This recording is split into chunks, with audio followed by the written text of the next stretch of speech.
Audio Jungle.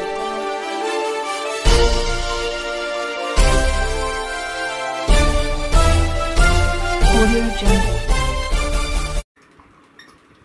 नमस्कार, मी यशवंत आणि आपण पाहत आहात बहुजन सैनिक महाराष्ट्र लाईव्ह. जागना है तो जगना पडेगा, एक राष्ट्र के लिए. आज आपण पुण्यामध्ये डॉक्टर श्रीपाल सबनीस साहेब यांच्याकडे आले आहोत. याचं कारण असं आहे की बाबा भारती प्रतिष्ठानच्या माध्यमातून लोकशिक्षक बाबा भारती यांचा स्मृती दिवस हा 1 वर्षापासून हा साजरी करतात. आणि हा साजरे करत असताना याच्यामध्ये सगळ्यात महत्त्वाची भूमिका डॉक्टर श्रीपाल सबनीस साहेबांची आहे. म्हणून आपल्याला बाबा भारतीच्या संदर्भामध्ये आणखी काही माहिती घेण्यासाठी आपण या ठिकाणी आलेलो आहोत. नमस्कार सर. नमस्कार सर, हा जो काही कार्यक्रम आपण तुम्ही वर्षभरामध्ये घेत आहात, सगळ्याच्या पुढे तुमचं कॉन्ट्रीब्युशन आहे, तर हे करत असताना बाबा भारती आणि बौद्ध धर्माविषयी आपलं काय असं मत आहे? बौद्ध धर्माबद्दल मी अत्यंत आस्थेवाईक अशा प्रकारचा अभ्यासक आहे आणि काही प्रमाणात उपासक सुद्धा आहे. बौद्ध धर्माची अनेक तत्व ही मला अत्यंत आदरणीय वाटतात. ती अनुकरणीय आहेत. ती कृतिशील जीवन जगावं या अर्थाची आहेत. सबंध जगाला शांततेचा आणि करुणेचा संदेश देणारा गौतम बुद्ध हा भारतीय मातीमध्ये जन्माला आला आणि त्याचं तत्वज्ञान हे अनेक देशामध्ये, जपान, थायलंड, लंका, व्हिएतनाम अशा अनेक देशामध्ये ते तत्वज्ञान पसरलेलं आहे. खरं तर महावीराची अहिंसा ही अधिक कट्टर आहे, श्रेष्ठ आहे, ती सर्वव्यापी आहे. परंतु महावीराचं तत्वज्ञान हे जगामध्ये पसरलेलं फारसं मला दिसत नाही. भारताच्या बाहेर महावीर गेला नाही, पण बुद्ध मात्र देशाच्या बाहेर पोचला आणि जगाला आज तिसरं महायुद्धाची भीती संबंध भेडसावते आहे. अशा परिस्थितीमध्ये युद्ध नको मज बुद्ध हवा असा शांततेचा विचार 700 कोटी लोकांनी आपल्या अंतःकरणात जपलेला आहे. त्याच बुद्धाच्या विचाराची संबंध अनुसरण करून त्या बुद्ध विचाराचा पायीक होण्याचं भाग्य बाबा भारती या विद्वानाला, लोकशिक्षकाला लाभलं.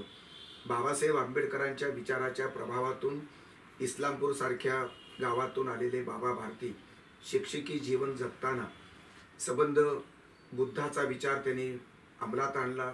बुद्धावरती त्यांनी भाष्य केलं, लिहिलं आणि बुद्ध आणि हिंदू धर्म याची तुलना केली. बाबासाहेब आंबेडकरांचं त्यांच्या जिवंतपणामध्ये पहिलं चरित्र लिहिण्याचा सन्मान बाबा भारतींना मिळाला. पण बाबासाहेबांचा बुद्ध हा जातीमध्ये बुडवलेला बुद्ध नाही. तो बिनजातीवादी, तो उदारमतवादी, तो संबंध संवादवादी, तो संबंध धर्माची, दुसऱ्या धर्माचा सन्मान करणारी अशी भूमिका बुद्ध विचाराच्या संस्कारातून बाबा भारतीमध्ये आल्यामुळं त्यांचे चिरंजीव सन्माननीय महेंद्र भारती यांनी आपल्या वडिलांचं स्मरण 100 जन्मशताब्दीच्या निमित्तानं त्यांनी केलं आणि त्या निमित्तानं त्यांनी अनेक कार्यक्रम ठेवले. दरवर्षी महिन्याला एक कार्यक्रम बाबा भारतीच्या विचारांचा जागर, बाबा भारतीच्या विचारांची पेरणी, म्हणजे पर्यायानं आंबेडकरांच्या विचारांची पेरणी, बुद्धाच्या विचाराची पेरणी. या विचारातला अत्यंत महत्त्वाचा गाभा म्हणजे त्यांनी सर्व जाती धर्माच्या मान्यवर लोकांना त्यांनी पुरस्कार वाटप केले. बाबा भारतीच्या नावाचा पुरस्कार हिंदू माणसाला, लिंगायत माणसाला, अशा अनेक प्रकारच्या दिग्गजांना, पोपट पवारांना मला वाटतं त्यांनी दिला, प्रफुल्ल कुमार झपकेंना दिला, इस्लामपूरच्या अण्णासाहेब डांगेंना दिला, BS पाटलांना दिला, मुख्य म्हणजे माझ्यासारख्या अभ्यासकालाही तो दिला. असे 12 महिन्यातले 12 पुरस्कार अनेक बुद्धिस्टांना फार कमी लोकांना दिले. पण धर्म ओलांडून जी भूमिका आज राष्ट्राच्या हिताची आहे, संविधान सुसंगत जी भूमिका आहे आणि सौहार्द निर्माण व्हावं, 2 धर्मातलं संवाद निर्माण व्हावा, या हेतून, पवित्र हेतून महेंद्र भारती, पुरुषोत्तम सदा फुले या मंडळींनी हे संबंध कार्यक्रम आयोजित केले आणि बौद्ध आणि हिंदू धर्माचा पूल आणि अत्यंत भक्कम केला. संवादी भूमिका त्यांनी संबंध महाराष्ट्रात मांडली आणि बुद्धाचा विचार या निमित्तानं बाबा भारतींच्या विचाराच्या माध्यमातून महेंद्र भारती आणि पुरुषोत्तम सदा फुले मामानी संबंध महाराष्ट्राच्या नकाशात पेरला आणि ही पुण्य पेरणी मला अत्यंत महत्त्वाची वाटते, वंदनीय वाटते. म्हणूनच या विचाराच्या जागरामध्ये प्रत्येक कार्यक्रमात मी सहभागी झालो. वा वा, बरोबर. आणखी एक गोष्ट मला असं विचारायची की आचार्य शंकरराव जावडेकर आणि बाबा भारती यांचे कशा पद्धतीने संबंध होते? आचार्य जावडेकर हे मराठीतले नामवंत, विचारवंत, विद्वान अशा प्रकारचे सद्ग्रस्त. ते ब्राह्मण जाती जन्मले, पण त्यांच्यामध्ये ब्राह्मण्य शिल्लक नव्हतं. ते जातीवाद मानत नव्हते. बाबासाहेबांनी सुद्धा ब्राह्मण्यग्रस्त ब्राह्मणाचा निषेध केलेला आहे. ब्राह्मण्यग्रस्त मराठ्यांचाही निषेध केलेला आहे. आणि महत्त्वाची गोष्ट म्हणजे बाबासाहेब आंबेडकरांनी बहिष्कृत भारतामधून ब्राह्मण्यग्रस्त दलितांचाही निषेध केलेला आहे. ही महत्त्वाची बाबासाहेबांची भूमिका मला इतकी अपील झालेली आहे.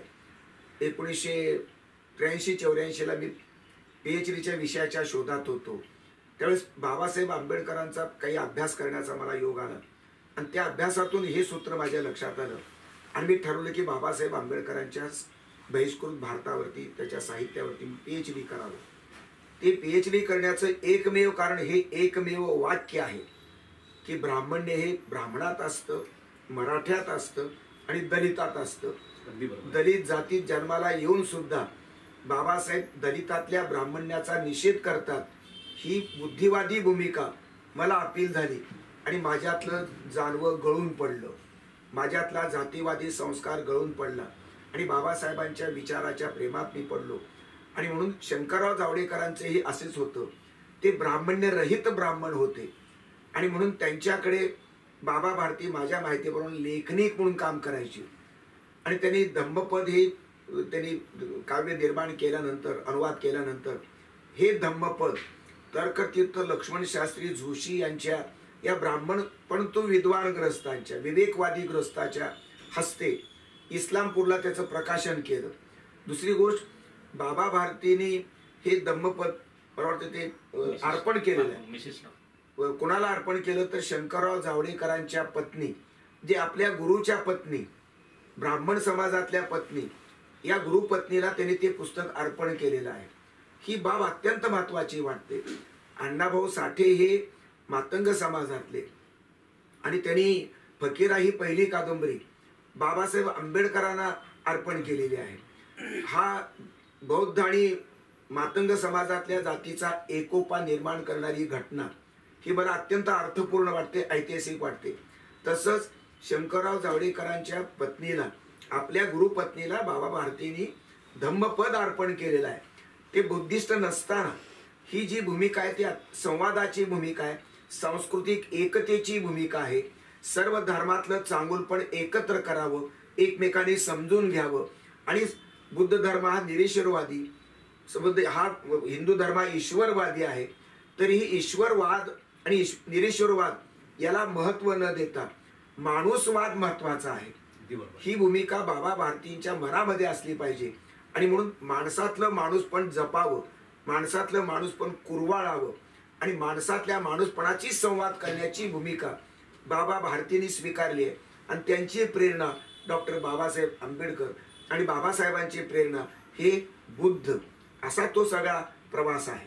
नाही, बरोबर आहे. आता तुम्ही विषयच काढलाय ब्राह्मण. ब्राह्मण हा विषय काढल्यामुळे मला आणखी एक गोष्ट वाटते की ब्राह्मण कुटुंब आणि बाबा भारतींच्या काय कशा पैकी हे होतं समज. ब्राह्मणाशी संबंध प्रत्येकाचे माणूस म्हणून असतील, पण बाबा भारती हे जातपात मानत नव्हते, कारण बुद्ध धर्म जातपात मानत नाही. अगदी बरोबर आहे. आणि म्हणून दलित म्हणून त्यांना न्यूनगंडही वाटला नाही आणि वाटण्याचं कारण पण नाही. पण हे बाबा भारतीच्या निकषावरती मंत्री नावाचं कुटुंब तिथलं ब्राह्मण कुटुंब आहे, त्यांच्याशी पण अत्यंत जवळचे संबंध होते बाबा भारतीचे. आपल्या शंकरराव जावडेकर हे ब्राह्मण कुटुंब होतं त्यावेळेच्या जातीव्यवस्थेच्या संदर्भामध्ये. पण हे कुटुंब ब्राह्मण्यावरती मात करणारं अशा प्रकारचं कुटुंब असल्यामुळं बाबा भारती आणि जावडेकर, बाबा भारती आणि मंत्री असे ते जवळचे संबंध त्याच्यात निर्माण झालेले होते आणि ते शेवटपर्यंत ते टिकलेले आहेत. त्यामध्ये दोन्ही बाजूनं जातीची जाणीव मला दिसत नाही. बाबा भारतीमध्येही दिसली नाही, लेखनात दिसली नाही, जीवनात दिसली नाही, त्यांच्या दैनंदिन लोकजीवनामध्ये दिसली नाही. बाबा भारती तर पूर्णपणे बुद्धिस्ट आहेत. बुद्धाचा विचार त्यांनी मांडला, बुद्ध धम्मावरती त्यांनी भाष्य केलेलं आहे. आणि जावडेकर हे हिंदू असून सुद्धा ती विवेकवादी असल्यामुळं त्यांच्याशी बुद्ध धम्माचा संबंध जुळून आला आणि हा संबंध जुळवण्याचं महान काम, हे ऐतिहासिक काम बाबा भारतीने केलेलं आहे. बरोबर आहे. पण आणखी मला एक गोष्ट असं वाटते की तुम्ही चळवळीचाही विषय याच्यामध्ये टाकला, किंवा मला आणखी असं वाटतं की आंबेडकर चळवळ आणि बाबा भारती यांच्याविषयीची काय सांगाल तुम्ही? आंबेडकर चळवळ आणि बाबा भारती. बाबा भारतीची भूमिका प्रामुख्यानं सरस्पर्शी आहे. ती शुद्ध बुद्धिस्टी आहे आणि म्हणून ती जातीवादी नाही आणि कट्टर धर्मवादी नाही. कारण कट्टर धर्म एकदा आला की तो शुद्ध धर्म त्याच्यातून गायब होतो. बरोबर आहे. मग तो बुद्ध धर्म असो, तो इस्लाम धर्म असो, तो ख्रिश्चन असो, तो हिंदू असो, जो कट्टरतावादी अशा प्रकारचा धर्म म्हणून आहे, कर्मकांडात्मक धर्म, दुसऱ्या माणसाचा, दुसऱ्या धर्माचा द्वेष करणारी भूमिका ही ज्यावेळेस धर्मात येते त्यावेळेस ती कट्टरवादी बनते आणि कट्टरवादी हा खरा धर्म असू शकत नाही. आणि मग बाबा भारतीचा धर्म हा कट्टरवादी बुद्धिस्ट नव्हे, तो लिबरल अशा प्रकारचा मॅच्युअर भूमिकेतून पचवलेला बुद्ध धर्म आहे. आणि म्हणून बाबा भारतीच्या आणि सवर्ण समाजातल्या, हिंदू समाजातल्या, ब्राह्मण समाजातल्या काही मोजक्या जे जात मानत नाहीत त्यांच्याशी संवाद होता. आंबेडकरी चळवळ ही त्या काळातल्या संदर्भामध्ये विचार करायचा झाला तर ती एका अर्थानं बुद्धवादी होती, बुद्धिस्ट होती. दुसऱ्या अर्थानं ती संविधानवादी पण चळवळ आहे, कारण बाबासाहेबांनी संविधानही दिलं.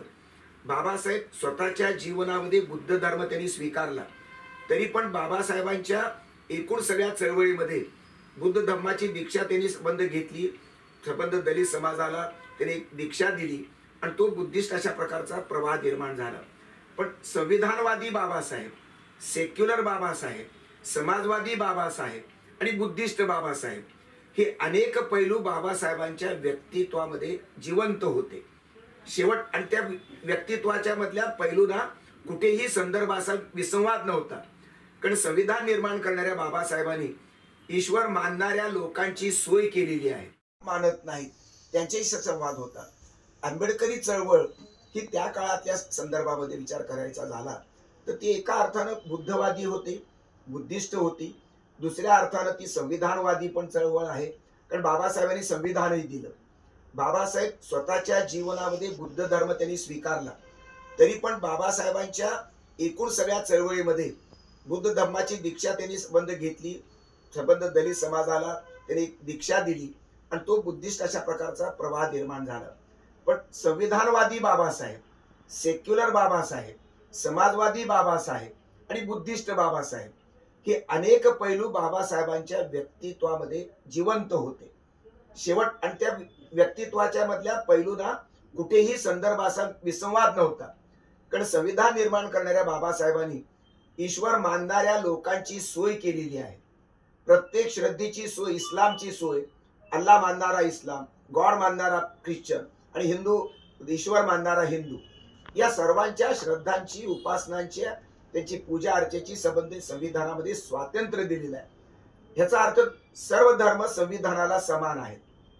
बाबासाहेबांना बुद्ध धर्म आहे, पण संविधानाला मात्र कोणताच धर्म नाही. तो बुद्ध धर्म नाही, तो जैन धर्म नाही, कोणताच धर्म नाही. संविधान कोणत्याही धर्माचा टिळा लावत नाही. आणि म्हणून संविधान हे सेक्युलर आहे, संविधान हे समाजवादी आहे. आणि म्हणून समाजवादी आणि सेक्युलर बाबासाहेब हे संविधानमध्ये आपल्याला दिसतात. आणि म्हणून बुद्धिस्ट लोक सुद्धा या संविधानवादी बाबासाहेबांना मानतात, प्रमाण मानतात. म्हणजे आपला आपला धर्म आपापल्या आचरणामध्ये, आपल्या पूजेमध्ये जरूर आणावा, त्याने मनशांती स्वीकारावी आणि त्यामध्ये आनंद सुखानं जीवन जगावं. हे जरी असलं तरी बहुधार्मिक जगामध्ये वावरत असताना, बहुधार्मिक जगाची संबंध व्यवस्था पाहत असताना ती आपली भूमिका परिपक्व असावी. दुसऱ्या धर्माचा द्वेष नको, दुसऱ्या धर्माचा वैर नको, शत्रुत्व नको, तर दुसऱ्या धर्माची संवाद करावा. म्हणजे दुसऱ्या धर्मातल्या कर्मकांडाशी संवाद नव्हे, तर आपल्या स्वतःच्या धर्मातलं कर्मकांड संबंध नेस्तनाबूत करावं आणि शुद्ध धर्माच्या माध्यमातून दुसऱ्या शुद्ध हिंदू, शुद्ध इस्लाम, शुद्ध शीख, शुद्ध जैन यांच्याशी संवाद करण्याची भूमिका ही बहुसांस्कृतिक भूमिका आहे. बहुधार्मिक भूमिका ही शुद्ध धर्मावर आधारलेली आहे. तीच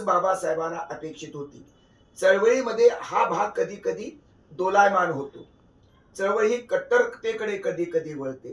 ती सवर्णांना शिव्या देणं हे स्वाभाविकच आहे, पण सवर्णाच्या देवाला शिव्या देणं हे मला योग्य वाटत नाही. बाबासाहेबांना ते अपेक्षित नाही. कारण चळवळ ही शिका, संघटित व्हा आणि संघर्ष करा जरी बाबासाहेबांनी सांगितलं असलं तरी बुद्ध संघर्षाला तयार नाही. संघर्षवादाचं समर्थन, हिंसेचं समर्थन करत नाही, पण मध्यम मार्गानं जगण्याची प्रेरणा बुद्ध देतात. जे वाईटाशी संबंध ठेवू नका अशी ती बुद्धाची भूमिका.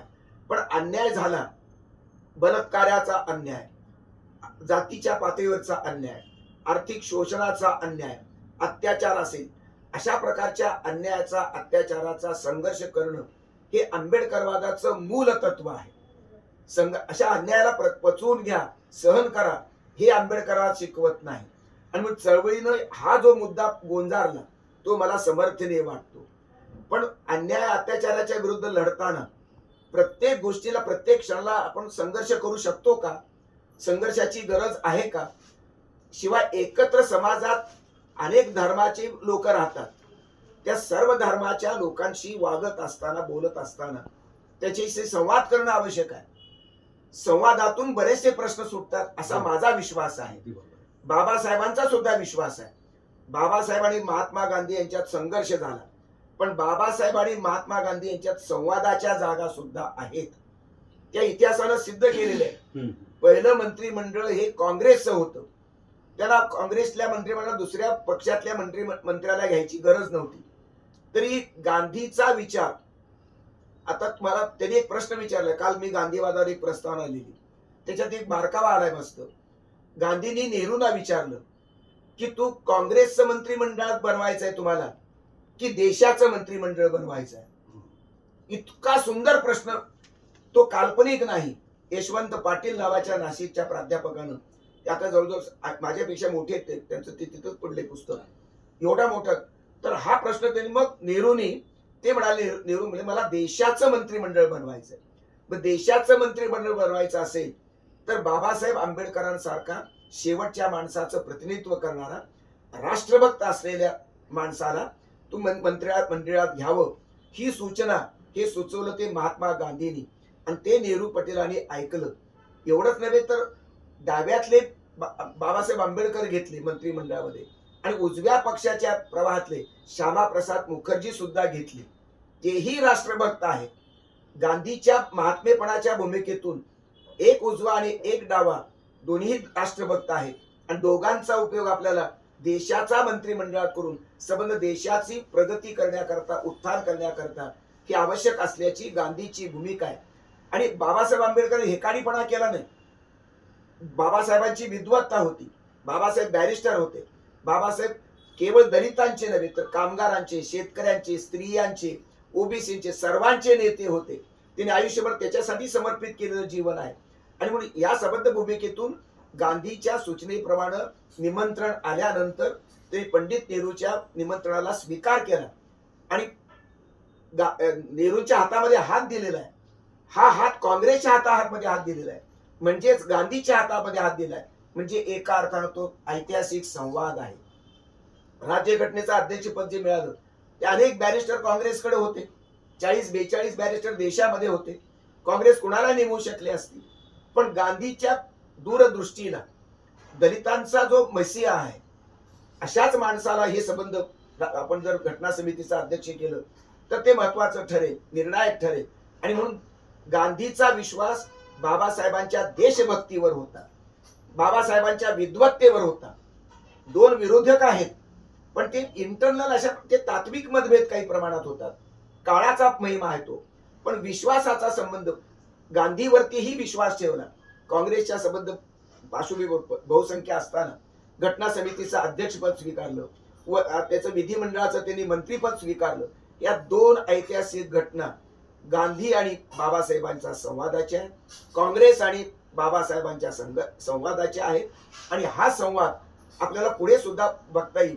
आणि काळानंतर असं लक्षात येईल की गांधीची भूमिका आणि बाबासाहेबांची भूमिका ही एकमेकाला पूरक ठरलेली आहे देशाच्या प्रगतीच्या दृष्टीनं. आणि म्हणून आजच्या काळात सुद्धा संवादावरती महत्व द्यावं आणि मग उरलेल्या मुद्द्यावरती संघर्ष करावा. चळवळीला विद्रोह पाहिजे, संघर्ष पाहिजे, पण तो विवेकी विद्रोह पाहिजे. अगदी बरोबर आहे. विवेकाशिवाय विद्रोहाला अर्थ नाही, मूल्य प्राप्त होत नाही. आणि म्हणून विवेकी विद्रोहाचं समर्थन मी करतो. आणि म्हणून आंबेडकरी चळवळीचं समर्थन या मुद्द्यावरती मला अभिप्रेत आहे. बरोबर आहे सर. आता तुम्ही धर्माविषयी काही बोललात, त्याच्यानंतर चळवळीविषयी काही बोललात आणि शेवटी घटनेविषयी बोललात, बरोबर. संविधानाविषयी देखील बोललात. संविधानावरती मी पुढे बोलणारच आहे, पण माझा कॅमेरामॅन म्हणत आहे की वेळ संपतोय, कारण ब्रेक घ्यायचा आहे.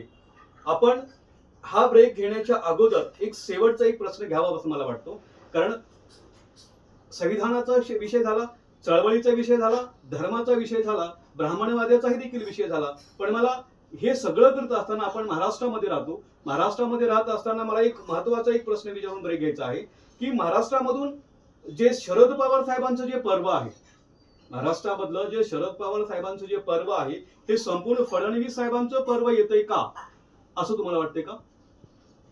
असं एखाद्याचं पर्व म्हणून लोकशाहीमध्ये आपल्याला निर्णायकपणे मानता येत नाही. जरूर एखाद्या कालखंडावरती शरद पवारांसारख्या एका मोठ्या नेत्यांचा प्रभाव असू शकतो, नाही असं नाही.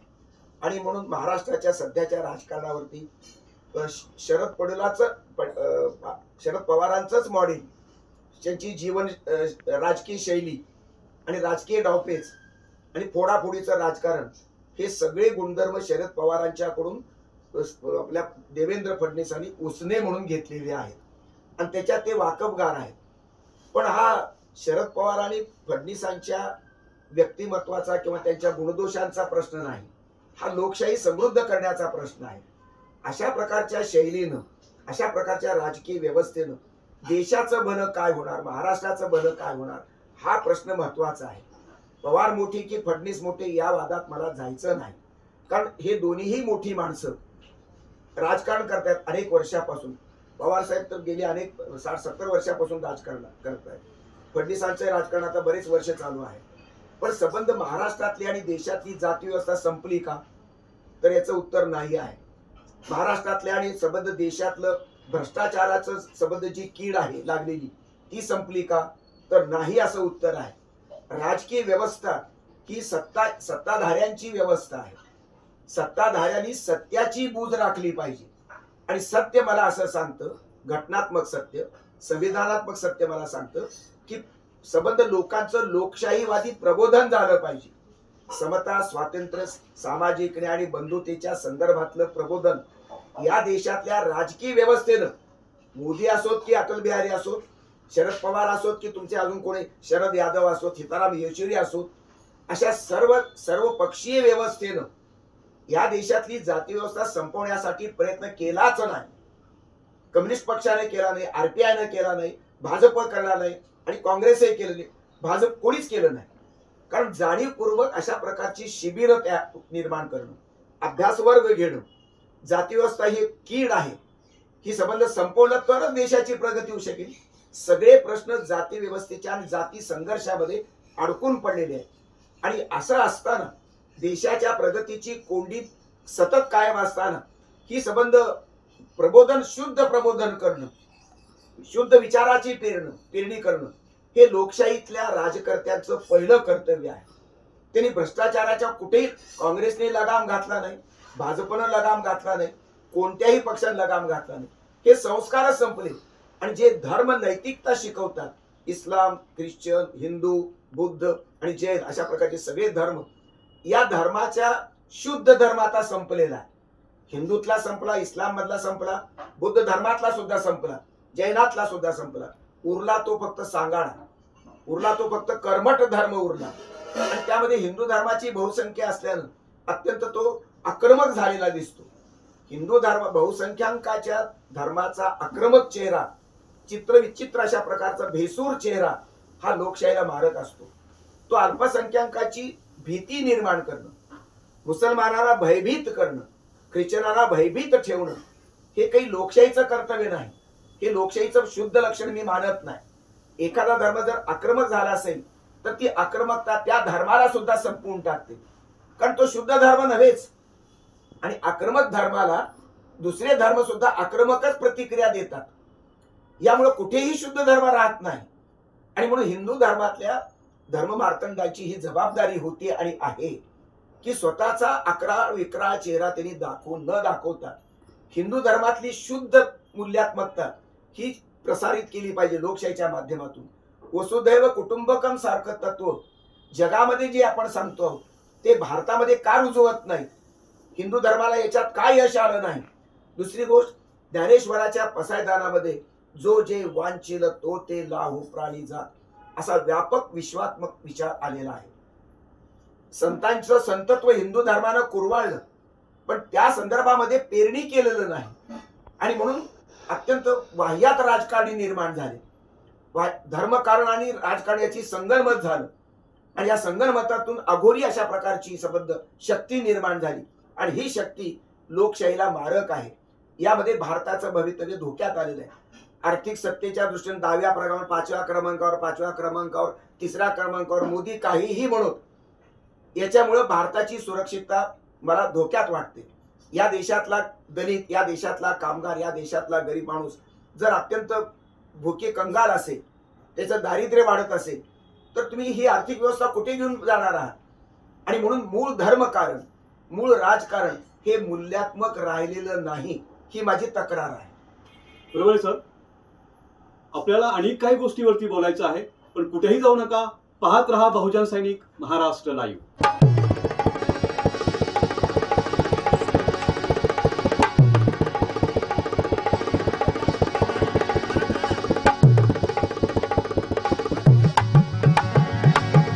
नमस्कार, मी अनिता बिरजदार. आपण पाहत आहात बहुजन सैनिक महाराष्ट्र लाईव्ह. जागना है तो जगाना पडेगा एक राष्ट्र के लिए. आजच्या विज्ञान युगात इलेक्ट्रॉनिक मीडियाच्या माध्यमातून जगातील ताजा घडामोडी काही क्षणातच सर्वसामान्यापर्यंत पोहोचत आहेत. आपल्या परिसरातील बातम्यांचा अचूक वेध घेण्यासाठी, सर्वसामान्य जनतेच्या अन्यायाला वाचा फोडण्यासाठी, दुर्बलांना बळ देण्यासाठी आणि नवोदित लेखक, कवी, विचारवंताचे एक हक्काचे विचारपीठ असावे या हेतूने बहुजन सैनिक या न्यूज चॅनल आयोजित तुझ्या प्रेमापोटी. नमस्कार, मी यशवंत. आपण डॉक्टर श्रीपाल सबनीस यांच्याबरोबर काही गोष्टीविषयी, काही प्रश्नाविषयी आपण चर्चा करत आहोत. हीच चर्चा आपण कंटिन्यू चालू करणार आहोत. सर, आपण आतापर्यंत धर्म, संविधानाच्या संदर्भामध्ये, चळवळीच्या संदर्भामध्ये आपण चर्चा केली. पण आता आपण महाराष्ट्रामध्ये राहतो आणि ह्या महाराष्ट्रामध्ये राहत असताना मला थोडासा एक ऐतिहासिक काही प्रश्न पण काही विचारायचे. त्यापैकी मला असं वाटतं की आज महाराष्ट्रामध्ये जे काही सरकार आलं आहे हे फडणवीसांचं जे काही सरकार आलं आहे ते यांच्या माध्यमातून पुन्हा एकदा पेशवाई निर्माण होते का असं तुम्हाला वाटतं? फडणवीस हे ब्राह्मण जातीतले आहेत आणि पेशवे हे ब्राह्मण होते आणि म्हणून पेशवाई आल्या असं म्हणता येत नाही. कारण फडणवीसाला मतदान करणारे, भाजपला मतदान करणारे फक्त ब्राह्मण नाही आहेत. कारण एकूण लोकसंख्येच्या 3-4% फक्त ब्राह्मण आहेत आणि बहुसंख्येनं भाजपची सगळी मंडळी निवडून आलेली आहेत. नंतर अजितदादा पवारासारखा राष्ट्रवादीचा नेता तिकडे पक्ष घेऊन, अर्धा पक्ष घेऊन गेलेला, अर्ध्यापेक्षा जास्त मोठा घेऊन गेलेला आहे. शिवसेना पक्ष श्रीकांत आपला एकनाथ शिंदेच्या रूपाने त्यांच्याकडे जाऊन पोहोचलेले आहेत. आणि ही जे कोंडाळ आहे किंवा बेरीज आहे, ही बेरीज पेशवाईची बेरीज म्हणता येत नाही. परंतु काही लोकांना असं वाटू शकतं, त्या वाटण्याचा अधिकार जरूर आहे. लोकशाहीच्या मार्गाने निवडून आलेलं सरकार हे लोकशाही सरकार आहे. पण त्या भाजपच्या नेतृत्वाखालील सरकारची धोरणं हे लोकशाहीवादी आहेत का हा प्रश्न शिल्लक राहतो. किंवा भाजपच्या अधीन झालेल्या 2 पक्षांच्या सरकारचं धोरण हे पेशवाईला सुसंगत आहे का असाही प्रश्न निर्माण होतो. कारण कालच राष्ट्रवादीच्या अजित पवारांच्या गटातल्या सूरज चव्हाण नावाच्या माणसानं, कार्यकर्त्यानं, युवा संघटनेचा अध्यक्ष आहे, तो छावा संघटनेच्या अध्यक्षाला त्यांनी बडवून मारलेला आहे. 20 लोक मुख्या घालून मारून त्याला जर सगळं प्रदर्शन मांडत असतील तर यापेक्षा दुर्दैवाची गोष्ट नव्हे. हे कुठल्याही सरकारला शोभण्यासारखं नाही. सुसंस्कृत समाजाचं हे लक्षणही नाही आणि समाजाचं हे सभ्यपणाचं हे लक्षण नाही. पण हा भाग फक्त राष्ट्रवादीच्या अजित पवारांच्या गटानंच केला असं नाही, तर शिंदे, आपल्या उपमुख्यमंत्री शिंदेच्या गटातील आपले कोणती शिरसाट नावाचे मंत्री, यांचं इथे काय औरंगाबादचं वेदांत हॉटेल ते घेऊ पाहत होते 67 लाख कोटीला. तर असे पैसे कुठून आले हा प्रश्न निर्माण केलेला आहे. प्रश्न लोकशाहीमध्ये लोक विचारतात.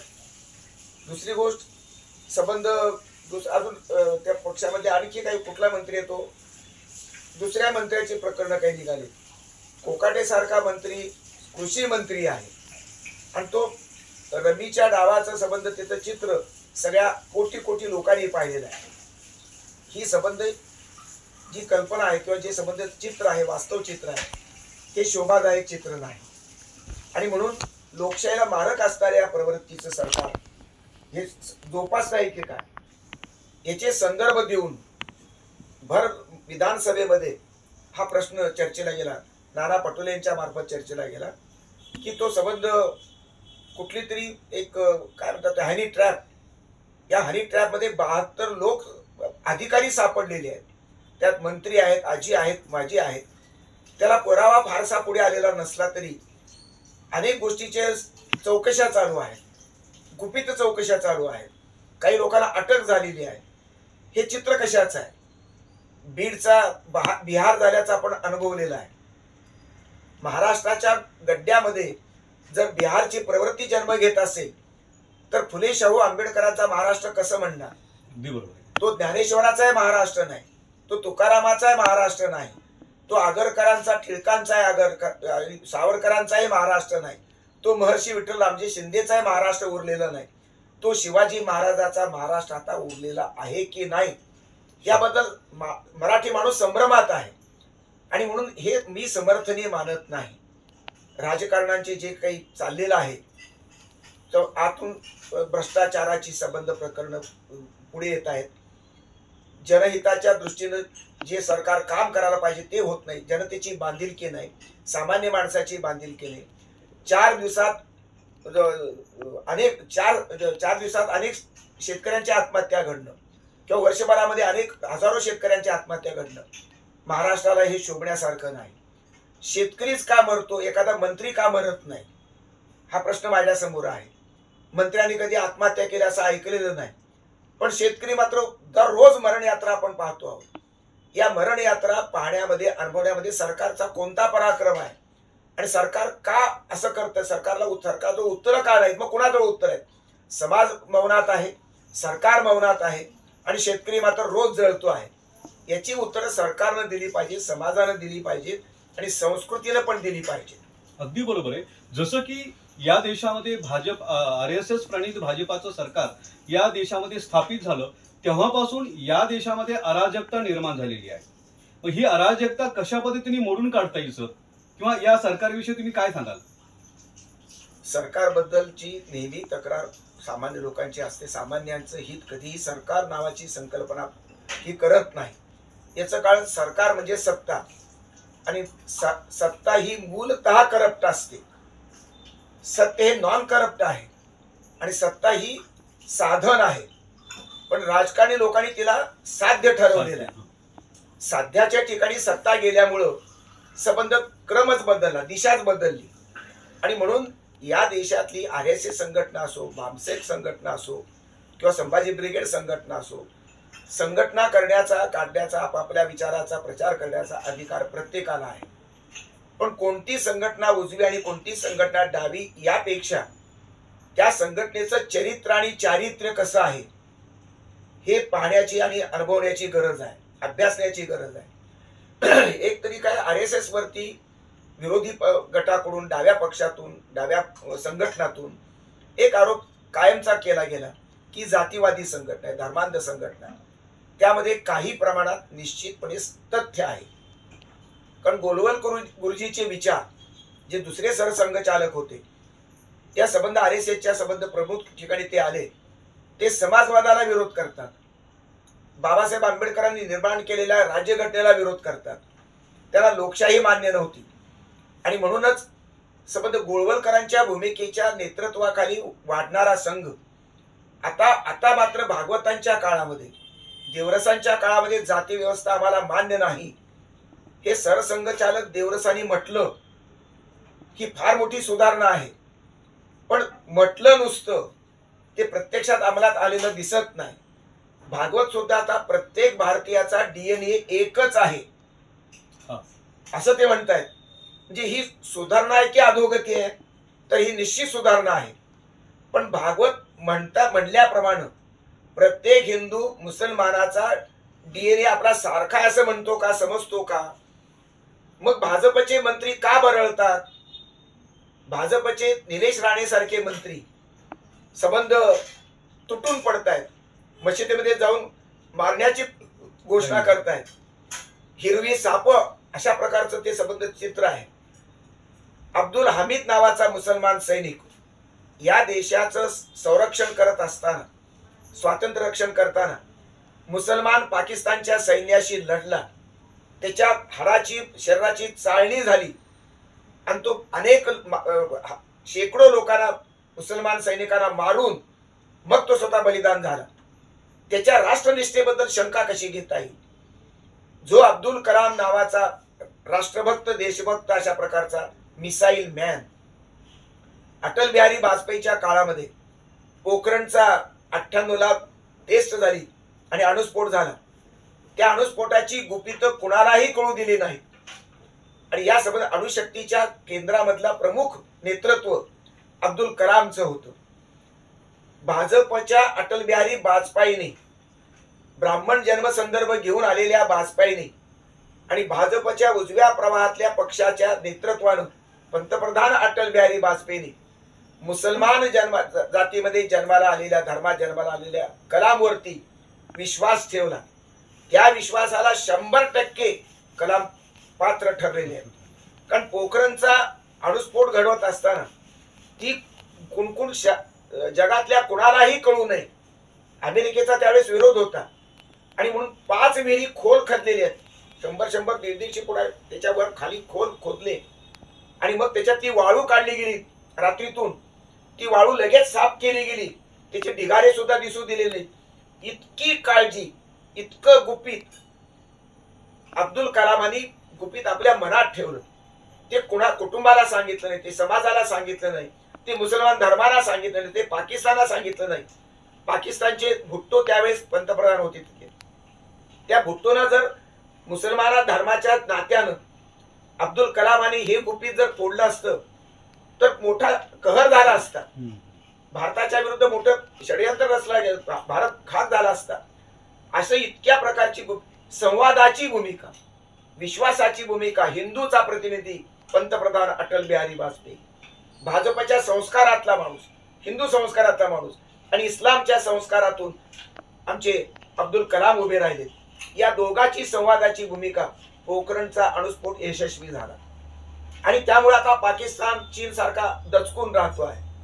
बलाढ्य अशा प्रकारच्या 10 राष्ट्रांपैकी आता आपल्या भारताकडे संरक्षणार्थ अणुस्फोटाची निर्मिती झालेली आहे. आणि म्हणून धर्म वाईट नाही, हिंदू धर्मही वाईट नाही, इस्लामही वाईट नाही, बौद्धही वाईट नाही, जैनही वाईट नाही, ख्रिश्चनही वाईट नाही. हिंदू धर्माचे चांगले संस्कार अटल बिहारी वाजपेयीवरती झाले. हिंदू संस्कारातलं प्रॉडक्ट आणि इस्लामच्या खऱ्या खोऱ्या शुद्ध संस्कारातलं प्रॉडक्ट म्हणजे अब्दुल कलाम. ही उदाहरणं आहेत, भारतातली नकाशातली उदाहरणं आहेत. या दोघांच्या संवादातून हे जसे जीवन जगू शकले, शुद्ध चारित्र्य, कलामवरती बोटात हिंदूच्या गळ्यातील ताईत बनलेले मिसाईल मॅन डॉक्टर कलाम आणि तेच मुसलमानांना सुद्धा विश्वास वाटावा असा अटल बिहारी सारखा पंतप्रधान. ही या देशातलं आदर्श उदाहरण आहे. पण दुर्दैवानं RSAच्या मुशीमधून अशी सगळीच माणसं निर्माण होत नाहीत. सगळेच अटल बिहारी वाजपेयी नाहीत आणि सगळेच मुस्लिमाच्या संदर्भातून सगळेच दहशतवादी जन्माला येतात. इकडे RSAच्या संस्कारातून नथुराम गोडसे जन्माला आला आणि गांधीतल्या महात्म्याला त्यांनी ठार मारलं. जो जगाला वंदनीय गांधी आहे, भारतीयांना संबंधवंदी असणारा गांधी, एका ब्राह्मण माणसानं महाराष्ट्रातल्याच त्याला गोळ्या घालून ठार मारलं. हे पाप नथुराम गोडसेच आहे, नथुराम गोडसेच्या निष्ठेचं आहे, त्याच्या विचाराचं पाप आहे. आणि म्हणून ही भूमिका या देशाला कधी घातक ठरते आहे. तरीही आजच्या वर्तमान काळामध्ये नथुराम गोडसेचे आता मंदिर उभारले जात आहेत, पुतळे उभा केले जात आहेत, जय जयकार केला जातो आहे. ही उलटी गंगा आहे. म्हणून भारताचं समाज प्रबोधन अजूनही ब कड मध्ये अडकलेलं आहे. अजून प्रशुद्ध प्रबोधनाची सुरुवातच झाली नाही. कोणता महापुरुष जवळचा आणि कोणता महापुरुष नाही याची जर व्याख्या जर झाली नाही, महापुरुषाला खरं म्हणजे एका चौकटीमध्ये जातीच्या, धर्माच्या, देशाच्या चौकटीत बसवणं चूक आहे. अटल बिहारी जर चांगले ग्रस्त असतील तर चांगलं पण स्वीकारलं पाहिजे. ते भाजपचं म्हणून का नाकारायचं आहे? ते RSS म्हणून नाकारण्याची गरज नाही. भागवतांचा तो विचार निश्चित जवळचा आहे. पण अण्णाभाऊ आणि बाबासाहेब आंबेडकर याच्यामध्ये भेद निर्माण करण्याची भूमिका RSS मधल्या काही प्रवृत्ती करतायत असं माझ्या ऐकण्यात आलेलं आहे. जे बुद्धिस्ट आणि अण्णाभाऊ हे आमचे हिंदूचे आहेत आणि बाबासाहेब आंबेडकरांचा बुद्ध धर्म हा थोडासा आपल्या हिंदू धर्मापेक्षा फरक आहे. त्याच्यामध्ये भेद द्वेष निर्माण करण्याचं कारण नाही. सगळे भारतीय आहोत आपण. असा जो धर्मभेद, विचारभेद किंवा डाव्याच्या संदर्भामधली भूमिका ही उजव्यांची आणि उजव्याच्या संदर्भातली डाव्याची भूमिका ही मला पूर्णपणे 100% मान्य होईलच असं नाही. कारण उजवं ही तत्वज्ञान करप्ट आहे, अपुरं आहे आणि डाव्यामधली कृतिशीलता ही अत्यंत करप्ट आहे. डावं सेक्युलर काँग्रेसचं सरकार होतं, पण काँग्रेसच्या सरकारामध्ये उघडपणे भ्रष्टाचाराची विमानं उडाली आणि भाजपच्या सरकारच्या मध्ये आता मोदीचा किती करिश्मा असला, दडपण असलं तरी अंदरून अशा प्रकारची काही भ्रष्टाचाराची उदाहरणं ऐकू येतात. आणि म्हणून ही भूमिका लोकशाहीला अत्यंत मारक असणारी भूमिका आणि म्हणून RSS ही विधायक प्रवृत्तीची भूमिका जरी म्हणत असली, त्याच्यामध्ये देशभक्तीचं जरी संस्कार, चारित्र्याचा संस्कार जरी करत असले, तरी भारताचं चारित्र्य आज RSSच्या हातात आहे. तो प्रमुख अशा प्रकारची शक्ती आहे. ती या भारताच्या प्रत्येक मंत्र्याच्या, प्रत्येक पुढाऱ्यांच्या चारित्र्याबद्दल ही का जागरूक राहत नाही? प्रत्येक चारित्र्य हे RSS वरती जबाबदार नसलं तरी सुद्धा तुमचे संस्कार कमी पडलेले आहेत. आणि म्हणून एक गट RSS मधला मला प्रामाणिक वाटतो, तो देशभक्त वाटतो, तो चारित्र्याच्या संदर्भामध्ये टची वाटतो, पण त्यांचं चालत आहे असं मला वाटत नाही. दीनदयाळ उपाध्यायांचा रॅडिकल ह्युमॅनिझम RSSचे होते, दीनदयाळ उपाध्याय. पण दीनदयाळ उपाध्यायांचा मानवतावाद मी मान्य करतो. RSSचे असले तरी मला मान्य आहे, कारण त्या मानवतावादाचं, आंबेडकरवादाचं, बुद्धाचं जवळचं नातं आहे. परंतु आमच्या गोळवलकरांची जी काही भूमिका आहे तो विचार मात्र मला जवळचा वाटतो. जे RSS मधलं स्वीकारार्ह काय आहे तर दीनदयाळ उपाध्यायांचा मानवतावाद, नाकारण्यासारखं काय आहे गोळवलकरांचा दूषित अशा प्रकारचा विचार.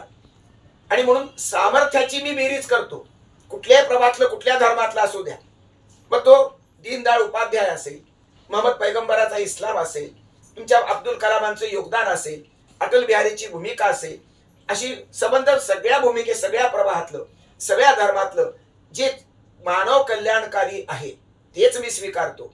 RSSची दुटप्पी भूमिका मला या ठिकाणी वाटते की ते गोळवलकरांच्या संदर्भातलं मूल्यमापन करत नाहीत.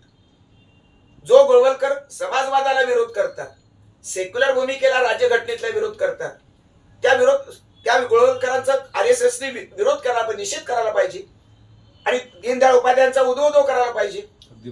ही भूमिका ते स्वीकारत नाहीत. हा माझा आक्षेपाचा, तक्रारीचा मुद्दा हा आहे. RSS संपूर्ण वाईट आहे असं म्हणत नाही, पण त्याची अलीकडली भूमिका ही प्रगत आहे. काळाच्या मानानं त्यांना बदलावंच लागतं. एखादी 100 वर्ष जगली म्हणून ती संघटना श्रेष्ठ असं मी म्हणायला तयार नाही. एखादा मोठा दगड गावातला त्याला शेंदूर लावून 100 वर्ष ठेवला म्हणून तो मसोबाच होतो असं मला मान्य नाही. जे मूल्यात्मक सांगून आहे, जे सर्वांना पोटात घेतं, सर्वांच्या उद्धाराचा प्रयत्न करतं, ती भूमिका, तो विचार अत्यंत महत्वाचा, लोकशाहीनं जगणारा भूमा. आणि दुसऱ्याला जगण्याचा अधिकार आहे, दुसऱ्याला मत मांडण्याचा विचार आहे, त्या RSSला आहे का असा तो प्रश्न आहे. एक चांगली गोष्ट आहे की सबंध टीकेला एकही उत्तर RSS देत नाही. ते आम्ही चांगल्या कामाला आम्ही उत्तर देऊ असं ते म्हणतात आणि तो मुद्दा बरोबर आहे. कारण ज्या ठिकाणी भूकंप झाले, ज्या ठिकाणी पूर झाले, त्या ठिकाणी धावून जाणाऱ्या RSSच्या टीम या सेवाभावी टीम आहेत. तिथे RSSचा संकुचितपणा मला लक्षात येत नाही. तो संकुचित, तो मानवतावादी कृती आहे. पारध्यांची संबंध 200-300 पारध्यांची मुलं त्यांनी शेवडापासून त्याचं सगळं काढत बसले. ते RSSचे गिरीश प्रभुणे नावाचे ग्रस्त, हे अत्यंत प्रामाणिकपणे सेवा करतायत. ख्रिश्चन मिशनरी जसे सेवा करतात तशी सेवा गिरीश प्रभुणे करतात. ही पारध्यांच्या मुलाची सेवा, त्याच्या मुक्तीचा विचार मांडणारी RSS असेल तर ती चांगली आहे, पण इस्लाम बद्दलची दूषित भावना मनात ठेवून या देशातून सगळे मुसलमान बाद केले पाहिजे, समुद्रात येऊन बुडवले पाहिजेत, कापले पाहिजेत, ही भाषा आणि भूमिका ही दूषित आहे, लोकशाहीला मारक आहे, या देशाचं भवितव्य घातक करणारी अशा प्रकारची आहे. कारण नवीन पाकिस्तान जर निर्माण झालं तर या देशाचे तुकडे तुकडे होतील. पाकिस्तान वेगळं, नवीन पाकिस्तान वेगळं, ख्रिस्तस्थान वेगळं, पुन्हा मग जाती हिंदू मधल्या कोळ्याचा हिंदुस्थान वेगळा, माळ्याचा वेगळा, कुणब्यांचा वेगळा, मराठ्यांचा वेगळा, ब्राह्मणांचा वेगळा, अशी ती पाळी तुकडे तुकडे या देशाचे करायचे नसतील तर गुण्या गोविंदानं एकत्र समजुतीनं एकात्म राहणं हे जगाचंच स्वप्न आहे. जगातला विश्वात्मक ध्येयवाद आहे. तोच ध्येयवाद संविधानामध्ये बाबासाहेबांनी मांडला. त्या संविधान संस्कृती निर्माण करण्यामध्ये RSS सह सगळे डावे आणि उजव्या संघटना कमी पडलेल्या आहेत. द्वेष वाढला, शत्रुत्व वाढलं, पण संवादाची भूमिका आमच्याकडे निर्माण झाली नाही. हा संबंध तोटा या देशाच्या पातळीवरती निर्माण झाला आणि म्हणून संविधान संस्कृती निर्माण झाली नाही. हिंदू संस्कृती, इस्लामिक संस्कृती अशा मात्र धर्माच्या संकुचित संस्कृती पुढे आल्या, ज्या महापुरुषांना मान्य नाहीत, त्या संतांना मान्य नाहीत, फक्त त्या संघटनेच्या पुढाऱ्याला मान्य आहेत आणि ते मला मान्य नाही. बरोबर आहे ना. बघा की काँग्रेसचं सरकार असो की भाजपाचं सरकार असो, काँग्रेसचं सरकार होतं त्यावेळेस देखील RSSचा अराजकता, RSSने त्यावेळेस देखील अराजकता निर्माण केली होती काँग्रेसचा सपोर्ट घेऊन. पण आता भाजपचा सपोर्ट म्हणजे RSSच्या माध्यमातूनच भाजपाचं हे सरकार आहे. आता तर या व्यक्तींची इथपर्यंत मजल गेली आहे की संविधानच बदलून टाकायचं. आता हे संविधान बदलण्यासाठी काय करावं लागतं, कसं करावं लागतं हे काही आपल्या महाराष्ट्रातल्या नाही, भारतातल्या लोकांना माहीत नाही. बऱ्याच अंशी हे गोष्टी माहिती नाहीत. तर हे संविधान जे बदलण्याची भाषा आणि ही अरेरावी पण जे महाराष्ट्राच्या समोर किंवा भारताच्या समोर येत आहे, तर याच्या संदर्भामध्ये आपण काय सांगाल? काँग्रेसच्या सरकार असताना काँग्रेसच्या पाठिंब्यावरती RSSने काही धुमाकूळ घातला असं मला वाटत नाही. कारण काँग्रेसची साथ नव्हती त्यांना आणि म्हणून तर सरदार पटेलांनी त्याच्यावर बंदी घातलेली आहे. महात्मा गांधींचा खून झाल्यानंतर त्याच्यावर बंदी घातली गेली, आणखी अनेक वेळा घातली गेली. पण म्हणजे हा संवाद काँग्रेस आणि RSSचा संवाद नाही, हे स्पष्टपणे आहे. भाजप आणि RSS हे तर RSS हे तर मात्र शक्तीच आहे, त्याच्यातूनच भाजपाचा जन्म झालेला आहे आणि म्हणून त्यांचा संगनमत मला निश्चित दिसतं. पण ते आता या देशाची संबंध लोकसंख्या लक्षात घेऊन, त्याचे प्रश्न लक्षात घेऊन, एकूण सगळ्या या देशातल्या प्रत्येक धर्माला मिळालेलं स्वातंत्र्य आणि संविधानाची संबंध चौकट लक्षात घेऊन ते संबंध मांडणी करत आहेत. त्यामध्ये डावपेच असू शकतात, आहेतच, पण भाषा मात्र चांगली गोडगोड येते आहे. आणि म्हणून एकूण सगळ्या प्रश्न काय होता तुमचा नंतर, संविधान बदलण्यासाठी संविधान बदलण्याचा जो प्रयत्न आहे तो प्रयत्न आहे, पण कुणाच्याही बापाला हे संविधान बदलता येणार नाही. कारण हे संविधान असं तयार केलेलं आहे. बाबासाहेबांनी त्यावेळेस सर्व धुरीण, बाबासाहेबांनी लेखनिक म्हणून काम केलं, त्याचा अध्यक्ष म्हणून काम केलं, पण दूरदृष्टीनं या संबंध देशाची वाटचाल करण्याची संबंध दिशा त्या संविधानातून व्यक्त केलेली आहे. आणि संविधान निर्माण करताना साध्या कारकुनाचे संबंध जी मेहनत आहे त्या ठिकाणी त्याचे सुद्धा ऋण बाबासाहेबांनी मान्य केलेले आहे. अनेकांची जबाबदारी त्यांच्यावर घेऊन पडली, पण डिबेट झाले वेगवेगळे आणि त्या डिबेटमध्ये अनेकांनी भाग घेतला, अनेक दुरुस्त्या सुचवल्या गेल्या, काही मान्य झाल्या, काही मान्य झाल्या नाही आणि तरीही अशा प्रकारचे संविधान निर्माण झालं. म्हणून तर 75 वर्ष या देशातली लोकशाही चालू आहे. ती फक्त राजकीय लोकशाही आहे एवढीच माझी तक्रार आहे. बाबासाहेबांना एवढी लोकशाही अपेक्षित नव्हती. आर्थिक समतेची लोकशाही निर्माण झाली पाहिजे, सामाजिक समता निर्माण झाली पाहिजे, त्याशिवाय लोकशाहीला पूर्णत्व येणार नाही.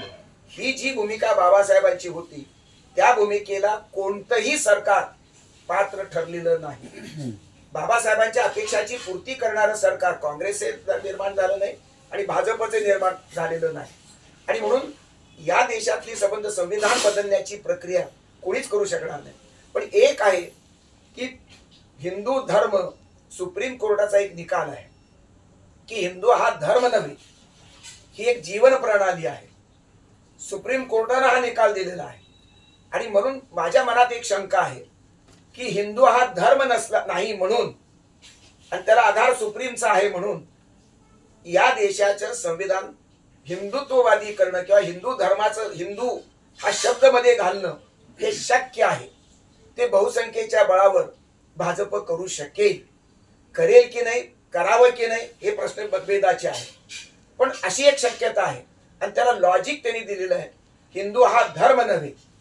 आणि जो हिंदू धर्म आज पुढे आलेला आहे, उटपटांग मंत्र्यांनी जो समोर आणला, आपल्या वाईट कृत्याने जो समोर आणला, आम्ही हिंदू आहोत म्हणून जे बोल, अरे हिंदू आहोत असं म्हणण्यापेक्षा आम्ही बंधू आहोत असा शब्द प्रयोग काय येत नाही? बरोबर आहे. काय येत नाही तोंडामध्ये? आणि याला बंधू या शब्दाची अलर्जी का बरं आहे? आणि हिंदू शब्दाचा एवढा आग्रह कशासाठी? हिंदू धर्म मुळातच जीवन प्रणाली जर असेल आणि व्यापक असेल, सर्वांना त्यांनी पोटात घेतलं, इस्लामला पोटात घेतलं, ख्रिश्चनाला पोटात घेतलं, तर तुमच्या देशातील बौद्धांना का पोटात घेऊ शकत नाही? तुमच्या देशातील जैनांना का पोटात घेत नाही? संबंध शिखांना का? आणि प्रत्येक धर्मामध्ये चांगली आणि वाईट माणसं असतात. प्रत्येक धर्मामध्ये बलात्कारी आहेत, प्रत्येक धर्मात चोऱ्या करणारे आहेत, प्रत्येक धर्मात खून करणारे आहेत. म्हणून काही तो अख्खा धर्म सगळा वाईट ठरत नाही. दहशतवादी मोहम्मद पैगंबरांचा धर्म त्यांनी हायजॅक केला म्हणून सगळा इस्लाम दहशतवादी ठरवता येत नाही. आणि म्हणून सगळ्यात शुद्ध धर्म कुणालाच आवडणार.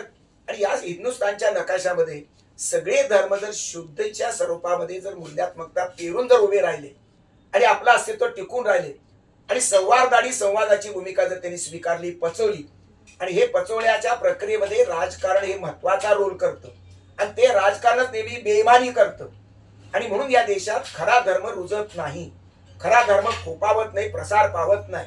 आणि मग लव जिहासारखे प्रश्न निर्माण झाले, धार्मिक संघर्ष निर्माण झाले, तुमच्या मॉब ब्लिचिंगच्या संबंध घटना निर्माण झाल्या, खून मारामाऱ्या निर्माण झाल्या, पशुत्व माणसाचं उफाळून आलं, सामूहिक पशुत्व निर्माण झालं. आणि या पशुत्वातून आक्रमक अशा प्रकारचा राष्ट्रवाद जन्माला आला, जो राष्ट्रवाद हिंदू धर्मालाही मान्य नाही, खऱ्या इस्लामला मान्य नाही, खऱ्या बुद्धाला मान्य नाही. आणि राष्ट्रवाद हा विश्वात्मक पोटातून जन्माला येतो, विश्वाच्या व्यापक अशा कल्पनेतून जन्माला येतो. त्या राष्ट्राचा विचार, शेवटच्या माणसाचा विचार जो गांधींनी सांगितला, जो सर्वदेवादामध्ये आहे, जो विनोबांनी सांगितला, जो जयप्रकाशनी सांगितला, तोच विचार सगळ्या पक्षांचा पायाभूत अशा प्रकारचं तत्वज्ञान असलं पाहिजे. हे प्रबोधन ते करून घ्यायला तयारच नाही. आणि म्हणून सगळी दिशा चुकलेली आहे या मताला मी आहे. राजकारण हे या लोकशाहीला जाळणारं निर्माण झालेलं आहे. राजकीय व्यवस्था मूल्यात्मक राहिली नाही, चारित्र्य राहिलं नाही. आणि म्हणून चरित्रही राहिलं नाही. भारताचं चरित्र धोक्यात आहे, लोकशाही धोक्यात आहे असं माझं मत आहे. नाही, बरोबर आहे ना. म्हणून तुम्हाला म्हणायचं की या लोकांनी सरकार स्थापन झाल्यापासून, भारताचं मध्ये भाजपाचं सरकार स्थापन झाल्यापासून जी अराजकता निर्माण केली, ही अराजकता निर्माण करून मोठ्या प्रमाणामध्ये ती पैदा केली, पसरवली, आणि त्याच्याच माध्यमातून या देशामध्ये संविधान बदलण्याची भाषापर्यंत त्यांनी गेलं. मग मला इथं असा प्रश्न पडतोय की जर ही क्रांती जर भाजपाने केलेली असेल, तर आपल्याला क्रांती करण्यासाठी जी काही फुले शाहू आंबेडकरांची ही चळवळ आहे, ती ब्राह्मणवादी झाली आहे का? फुले शाहू आंबेडकरवादी चळवळ ही ब्राह्मणवादी झालेली नाही. आणि अराजक केवळ भाजपच्या सरकारनं निर्माण केलं असं मला वाटत नाही. त्या पापामध्ये वाटेकरी काँग्रेसही आहे, त्या पापामध्ये वाटेकरी सगळेच पक्ष आहेत. माझा एकूण राजकीय व्यवस्थेवरती आक्षेप आहे. भारताची राजकीय व्यवस्था 75 वर्षाच्या कालखंडामध्ये ती लोकशाही मूल्याशी इमानदार राहिलेली नाही, बंधुत्वाशी नाही, स्वातंत्र्याशी नाही, सामाजिक न्यायाशी तर नाहीच नाही. ज्या देशातल्या आदिवासींच्या मेळघाटामध्ये लाखो कोट्यावधी अशा प्रकारची कुपोषित मुलं जन्माला येतात, ज्या देशामध्ये शेतकरी हजारोच्या संख्येनं मरतो, ज्या देशातल्या कामगार मजुरांना काम मिळत नाही, बेरोजगार होत आहेत, आणि मग शेतकरीच का मरतो दरवेळेला, गरीबच का गरीब राहतो? टाटा बिर्लाची संपत्ती, अंबानीची संपत्ती वाढली का? याला वाढण्याला कुणाचं धोरण कारणीभूत आहे? हे सर्व सरकारच जबाबदार आहे. ते भाजपचे आहे, काँग्रेसचे आहे. आणि म्हणून दोन सरकारामध्ये वेगळा विचार करता येत नाही. आता तर गंमत अशी आहे की राष्ट्रवादी फुले शाहू आंबेडकरवादी पक्ष आहे आणि भाजप हा गोळवलकरवादी पक्ष आहे, आणि या सगळ्यांचे मेतकूट जमलेलं आहे आणि त्यांचं राज्य आता आपल्याला सहन करावं लागतंय. तर याच्याऐवजी माझं म्हणणं, शुद्ध प्रबोधन करण्यासाठी परिवर्तनाची दिशा आपल्या महाराष्ट्रातली, देशातली चुकलेली आहे. महापुरुषाची आपण वाटणी करून घेतलो. शिवाजी महाराज मराठ्यांचे, बाबासाहेब आंबेडकर दलितांचे, लोकमान्य टिळक ब्राह्मणांचे, सावरकर ब्राह्मणांचा, फुले माळ्यांचे, अशी जात निहाय वाटणी महापुरुषामध्ये केली, संतांची वाटणी आम्ही केली, ही अत्यंत घातक प्रवृत्ती आहे.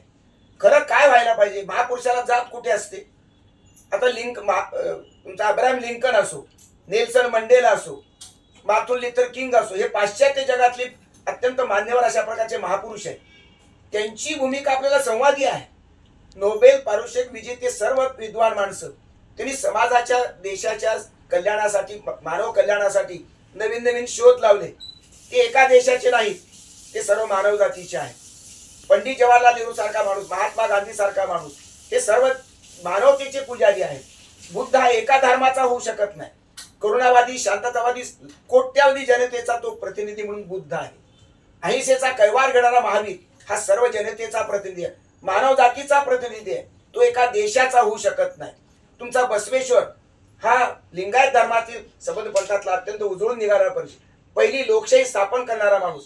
संबंध त्या इंग्लंडमध्ये थेम्स नदीच्या काठावरती त्या बसवेश्वराचा पुतळा आहे आणि पुतळाचा संबंध इंग्लंडनं त्यांचा 213ला ठराव करून पार्लमेंटमध्ये त्याचं अभिनंदन केलेलं आहे. आणि म्हणून महापुरुष हे एका देशाचे नसतात, महापुरुष एका जातीचे नसतात, धर्माचे नसतात. महापुरुष हे सर्व मानव जातीचे असतात. आणि म्हणून माझी कल्पना आहे, अलीकडे मी 10 वर्षापासून मांडतोय की सर्व संतांची बेरीज झाली पाहिजे. वारकरी संत, गाडगे महाराज, तुकडोजी महाराज, ज्ञानेश्वर, तुकाराम किंवा चोखा मेळा, गोरा कुंभार यांच्यासह सूफी संतांची एकत्र बेरीज करा. तुमच्या ख्रिश्चन धर्माच्या संतांची बेरीज केली पाहिजे. बौद्ध अत्यंत पवित्र जी माणसं बौद्ध परंपरेतली, जैन परंपरेतली साधू संतांची, आनंद ऋषीजी महाराज, प्रीती सुधाजी, अशा सर्व धर्मीय संतांची संतत्वाची बेरीज महत्वाची आहे. त्याला जगाचा नकाशा अडवू शकत नाही, भागा अडवू शकत नाही. दुसरी गोष्ट, हे संबंध महर्षी विठ्ठलरामजी शिंदे काय गुन्हा केला? दलितांच्या संबंध मुलांना शाळात काढणारा माणूस, दलित वस्तीमध्ये वर्षभर आपलं कुटुंब घेऊन राहणारा माणूस, त्याला दलित मानत नाही तर मराठा मानत नाही. मराठा जेवणाच्या पंक्तीवरून महर्षी विठ्ठलरामजी शिंदेला उठवलं, ब्राह्मणांनी त्याला टीका केली. मग महर्षी शिंदे कोणाचे? तर महर्षी शिंदे प्रार्थना समाजाचे अत्यंत व्यापक विचार मांडणारा माणूस आहे. रानडे हा ब्राह्मण जातीतला असला तरी सुधारणावादी माणूस आहे. आगरकर हा ब्राह्मण असला तरी पुण्यातल्या सनातनी ब्राह्मणांनी गोपाळ गणेश आगरकरांच्या जिवंतपणी त्यांची प्रेत यात्रा काढली. ब्राह्मणातही फरक आहे. एक प्रवाह परिवर्तनवादी आहे, दुसरा परंपरावादी आहे. लोकमान्य टिळकांची संबंध भूमिका ही समाज सुधारणेला विरोधी होती, पण लोकमान्य टिळक देशाचं स्वातंत्र्य मागत होते. म्हणून देशाचे स्वातंत्र्य मागणारे, तुरुंगात जाणारे, त्यासाठी लेखणी खरडणारे हे देशभक्त टिळक मला जवळचे वाटतात. त्यांची आणि सगळ्या महापुरुषाची बेरीज करावी, पण मर्यादा वजा करून केली पाहिजे. टिळकांच्या मर्यादा वजा करा, महर्षी विठ्ठलरामजी शिंदेच्या मर्यादा वजा करा, महात्मा गांधींच्या मर्यादा वजा करा, बसवेश्वराच्या मर्यादा वजा करा, अण्णाभाऊंच्या मर्यादा वजा करा, बाबासाहेब आंबेडकरांच्या मर्यादा वजा करा, मार्क्सच्या मर्यादा वजा करा आणि सामर्थ्य फक्त एकत्र स्वीकारलं. मानवी कल्याणाचं सामर्थ्य प्रत्येकाने आपले योगदान देऊन त्याच्यात गुंतलेलं आहे. आणि म्हणून बेरजेचं समाजकारण, बेरजेचं शास्त्रीय सत्य मी सांगू इच्छितो. सर्व जगातल्या संतांची बेरीज, सर्व महापुरुषांच्या सामर्थ्याची बेरीज ही मानव कल्याणकारी बेरीज आहे. ती धर्माच्या चौकटीत, देशाच्या चौकटीत बसत नाही. आणि म्हणून मानवतेच्या कल्याणाचं शास्त्रीय सत्य हे मी सांगू पाहतोय. अनेक धर्माचा अभ्यास केला, महापुरुषाचा अभ्यास केला. आणि म्हणून ही संबंध बुद्ध, आपले गांधी, इकडे पाठीमागे बसवेश्वर आहे, विवेकानंद आहे, अशा शुद्ध स्वरूपाच्या सत्याची बेरीज करणं मला महत्वाचं वाटतं. असत्याची मिश्रण मध्ये मला नको आहे. मला क्लिअर कट सत्य पाहिजे आणि ते सत्य अनेक महापुरुषांनी सिद्ध केलेलं आहे. म्हणून तर ते महापुरुष झाले. एका जातीत अडकणारा महापुरुष कसा, एका देशाच्या चौकटीत बसणारा महापुरुष कसा. आणि मग महापुरुषांची कुठलीही संकुचित चौकट मान्य नाही. आणि मग संबंध मानवतेचे पुजारी महापुरुष आहेत, संत आहेत. त्या सर्वांची बेरीज करणं आणि मानवी कल्याणाचा विचार करणं हे महत्वाचं आहे. मुख्यतः दुःखमुक्त मानवता हा सर्व लेखकांचा धर्म आहे, ध्येयवाद आहे. सर्व धर्माचा ध्येयवाद आहे, सर्व महापुरुष आणि संतांचा ध्येयवाद आहे. त्या ध्येयवादाला मी वंदनीय मानतो. दुःखमुक्त मानवता हा विचार, या विचारासाठी कृती आणि विचारांची पेरणी करणारी सर्व माणसं मला वंदनीय आहेत. सामान्य आणि असामान्य सुद्धा वंदनीय आहे आणि म्हणून या दृष्टीने मी या संबंध गोष्टीचा विचार करतो. बरोबर आहे सर, तुम्ही भरपूर काही गोष्टी काय नमूद केलेल्या आहेत. मित्रांनो, या देशामध्ये क्रांती विरुद्ध प्रतिक्रांती भाजपाने केलेली आहे हे सत्य आहे. पण ह्या प्रतिक्रांतीला जर तुम्हाला उत्तर द्यायचं असेल तर तुम्हाला क्रांती करावीच लागेल आणि क्रांती जर करायची असेल तर तुम्हाला संघटन तुमचं चांगलं पाहिजे आणि संघटनाच्या माध्यमातून आपल्याला पुन्हा एकदा प्रतिक्रांती करावी लागेल आणि याच्यासाठी निश्चितच तुम्ही तयार असताल. आता बऱ्याच काही गोष्टी सबनी सरांनी आपल्या समोर मांडल्या, पण मला याच्यानंतर मला शेवटचा एक प्रश्न विचारायचा सर मला, की तुम्ही ब्राह्मण आणि ब्राह्मण्यवादी हा उच्चार केला. ब्राह्मण आणि ब्राह्मण्यवादी जेव्हा आपण उच्चार आपण करतो, बोलतो, संवाद करतो, पण याच्या पाठीमाग मला एक शेवटचा प्रश्न विचारायचा आहे की बामसेप नावाचं जे काय विंग आहे, या बामसेप नावाचं विंग हे ब्राह्मणाविषयी स्पष्टपैकी बोलतं, परंतु जे या देशाचे दुश्मन आहेत अशा पद्धतीनं बामसेप हे समोर मांडतंय. परंतु असं काही आमच्या लक्षात येत आहे की ज्या बामसेप या ब्राह्मणाविषयी बोलतोय तर त्या बामसेपच्या विरोधामध्ये आपण बोलतायत, ही कुठली भूमिका आहे तुमची? बामसेप असो कुठली संघटना असो, ती जर संकुचित भूमिकेतून जाणीवेतून जर बोलत असेल किंवा लिहित असेल, प्रचार करत असेल तर ती भूमिका मला अमान्य आहे. कारण मी व्यापक भूमिकेचं समर्थन करणारा माणूस आहे. ब्राह्मण हे ब्राह्मणात असतं तर प्रत्येक ब्राह्मणात असतं का, तर माझं मत नाही. एस.एम. जोशी ब्राह्मण जाती जन्मले, पण त्यांनी ब्राह्मण्य कुरवाळल्याचं मला उदाहरण माहीत नाही. प्रधान मास्तर, तुमचे अनेक बॅरिस्टर पै, मधु दंडवते, ही सगळी नेहरू यासारखी जी ब्राह्मण माणसं आहेत, ही सगळी माणसं एकाच मोजपट्टीनं मोजणार आहात का? आगरकरांना मोजपट्टी ही ब्राह्मण्याची लावणार आहात का? जो आगरकर ब्राह्मणाच्या सनातनीपणाशी लढला आणि त्याच्या जिवंतपणी त्याचीच प्रेतयात्रा ब्राह्मणांनीच काढली. म्हणजे ब्राह्मण वर्तुळामध्ये दोन प्रवाह आहेत, एक परिवर्तनवादी प्रवाह, दुसरा परंपरावादी प्रवाह. या परिवर्तनवादी प्रवाहाशी आपलं काही नातं आहे की नाही? समाजाचं भलं करणाऱ्या शक्ती आणि संघटना यांनी डोळे उघडे ठेवले पाहिजेत. एक जात, मी ब्राह्मण जाती जन्मलो, माझा दोष कोणता? अजून एखादा जर दलित जाती जन्मला, बहुजन समाजात जन्मला, त्याचा दोष कोणता? आमच्या हातात नाही. जाती व्यवस्था निर्माण करणं आणि ती मानणं, प्रमाण मानणं हा गुन्हा आहे. मी जाणीवेनं बहुजनवादी आणि संबंध सकल जन माणसाच्या वादी आहे, सकल जनवादी आहे. मी बहुजनवाद आणि ब्राह्मणवाद एका मर्यादेपर्यंतच ही विभागणी मान्य करतो. कारण ब्राह्मणामध्ये चोर जसे आहेत, लफंगी आहेत, कुटील आहेत, डावपेच आहेत, तसे बहुजनामध्ये सुद्धा आहेत, ब्राह्मणेतरामध्ये सुद्धा आहेत. ब्राह्मणेतरांच्या प्रवाहातील कॉम्रेड शरद पाटील यांनी शिवाजी महाराजांच्या गळ्यामध्ये ते ब्राह्मणांनी त्याला पळवलं म्हणून त्याला बाजूला काढण्याचा प्रयत्न केला आणि शिवाजी महाराजांची 9वी बायको अस्पृश्य होती म्हणून सांगितलेलं आहे. त्याला आधार नाही. बाबासाहेब पुरंदरेंचा प्रतिवाद करताना, एका ब्राह्मण विद्वानाचा प्रतिवाद करताना शरद पाटील जर ही भूमिका बजावतात संशोधनाच्या पातळीवरती, एक ब्राह्मणेतर विद्वान अशी जर भूमिका मानत असेल तर मग ही भूमिका संकुचित आहे. खरं असं आहे की ब्राह्मणाच्या विकृती आहे आणि ब्राह्मणेतर जी समाज आहे, ब्राह्मणेतर जो वाद आहे त्याच्यामध्ये जातीवाद आहे. ब्राह्मणेतर जातीवादाचं समर्थन आणि ब्राह्मण जातीवादाचं समर्थन कोण करणार? शिवाय एका जातीवादाला दुसरा जातीवाद निर्दोष उत्तर नव्हे, निर्दोष उत्तर नाही. पण या जातीवादाला हा जातीवाद उत्तर आहे असं मला वाटत नाही. तर दोन्हीही जातीवादीच भूमिका आहे. ब्राह्मणाची भूमिका जशी जातीवादी आहे तशी ब्राह्मणेतरांची भूमिका जातीवादी आहे. आणि या दोन्ही विवेकवादानं विरोध प्रतिवाद करणं, त्याचा संबंध विरोध करणं हे महत्त्वाचं. विवेकाच्या आधारावर ज्ञान परंपरा जोपासणं, विवेचन करणं, मूल्यमापन करणं, सामर्थ्य आणि मर्यादा हे प्रत्येक माणसाला लागू आहे, प्रत्येक धर्माला लागू आहे, प्रत्येक संस्कृतीला लागू आहे, प्रत्येक इतिहासाच्या पानाला लागू आहे.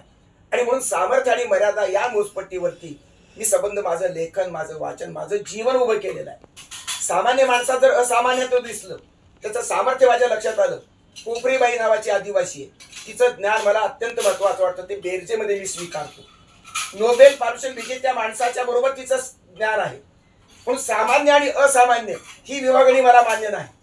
सामान्यातलं चांगुलपण आणि असामान्यातलं चांगुलपण हा महत्वाचा निकष आहे माझ्याजवळ. ब्राह्मणातलं चांगुलपण आणि ब्राह्मणेतरातलं चांगुलपण मला स्वीकारायचं आहे, हे मी ठरवलेलं आहे. मी ब्राह्मण हे नाही, मी ब्राह्मणेतर हे नाही, मी दलित हे नाही, मी नॉन दलित हे नाही, मी फक्त माणूस आहे. अगदी मी फक्त माणसाचा विचार करतो आणि म्हणून कुठल्या संघटनेबद्दल मला वाईट बोलण्याचं कारण नाही. बामसेफनं ब्राह्मणवादाचा बुरखा फाडून जेवढं त्यांनी बाहेर काढलं सत्य, त्याच्याबद्दल माझं सहमत आहे. जेवढे ब्राह्मण ढोंगी आहेत, तो ढोंगीपणा जेवढा बाजूला काढला, बाहेर काढला, संभाजी ब्रिगेड असो, बामसेफ असो, या संघटनाचं मी जाहीरपणे अभिनंदन करतो. पण संकुचित जातीवादातून उत्तर देणं, प्रत्येक गोष्टी संस्कृतीच्या प्रत्येक पानाकडे, इतिहासाकडे संकुचित दृष्टीनं पाहणं, जातीवादी भूमिकेतून पाहणं, हे मला मान्य नाही. आणि म्हणून अनेक संघटनांशी माझी मतभेद आहेत आणि अनेक संघटनांशी माझा संवाद आहे. संवाद आणि संघर्ष ही माझ्या विचारसरणीची दोन महत्वाची सूत्र आहेत. सामर्थ्य आणि मर्यादा हे एक मूल्यमापनाचं सूत्र आहे.